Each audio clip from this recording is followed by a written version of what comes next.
Okay, I want you to forget everything you think you know about how to build a basketball team. Seriously, because what the Detroit Pistons just did, they basically broke the game. This isn't just another feel-good comeback story. This is about a franchise that hit the absolute lowest of lows and then built something, well, something we've never seen before. And how they did it is going to change the way you see the entire sport. Let's just start with the reality of right now. 55 wins. No, that's not a typo. The Detroit Pistons are a 55-win team. As we speak, they are the #1 seed in the Eastern Conference.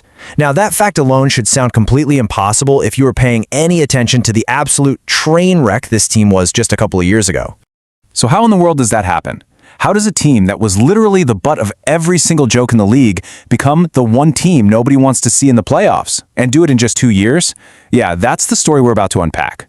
To really understand the climb, you first have to understand just how deep the bottom really was. And trust me, for these Pistons, it was a low point for the history books. Just 2 seasons ago, this was their reality. 14 wins in an entire 82-game season. Look, in professional sports, a number that low isn't just a bad record. That is a full-blown organizational crisis.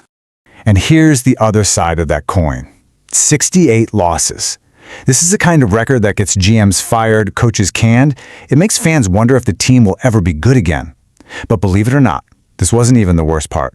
And then there's this number, 28 losses in a row. That ties the all-time NBA record for just complete failure. Can you imagine the mental toll of that? Showing up to work every single day for nearly 2 months, and every single time you lose? That's not just losing basketball games, that's having your entire spirit crushed. Someone put it perfectly. It wasn't just a bad stretch. It was a psychological demolition. The whole league was laughing at them. This wasn't just a team losing games. This was a franchise's soul being torn apart in front of the whole world.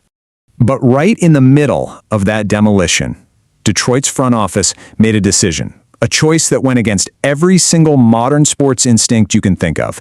They didn't hit the panic button. They didn't burn it all to the ground. They did something much, much more radical. See, when most teams hit rock bottom like this, they usually have 2 options. Path A is the panic move. Trade away all your future picks for a quick fix. Path B is tanking. Just keep losing on purpose for years and pray you get lucky in the draft. Both are huge gambles. But Detroit, they looked at both of those playbooks and threw them out. They chose a third option. They decided to build something you can't measure on a stat sheet. They decided to build a culture before they even worried about building a championship roster. In a league that is driven almost entirely by analytics and spreadsheets, Detroit made a bet on people.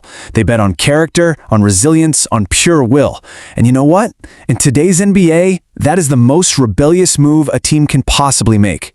So this brings us to how they actually play basketball, because their style on the court is a direct, deliberate rejection of everything the modern league tells you that you need to do to win. This right here, this is the winning formula for almost every champion of the last decade. It's called pace and space. Spread the floor, shoot a ton of threes, run fast. I mean, the Golden State Warriors built a dynasty on it. It's the blueprint everyone is trying to copy.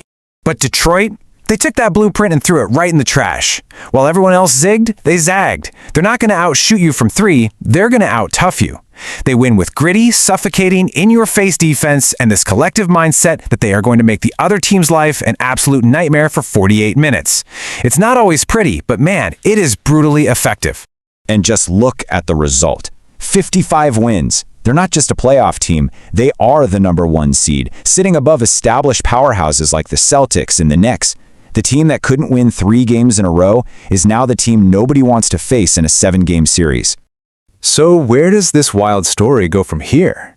I mean, we've seen remarkable one-season turnarounds before, but what's happening in Detroit, it just feels different. It feels sustainable.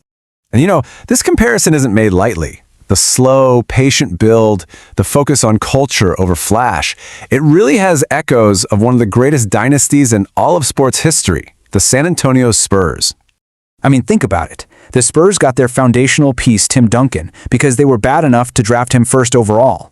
Their absolute worst period led directly to 2 decades of dominance. Detroit was bad enough to put themselves in a position to build their own foundation. And that's really the question on everyone's mind now. Was this some kind of one-year miracle?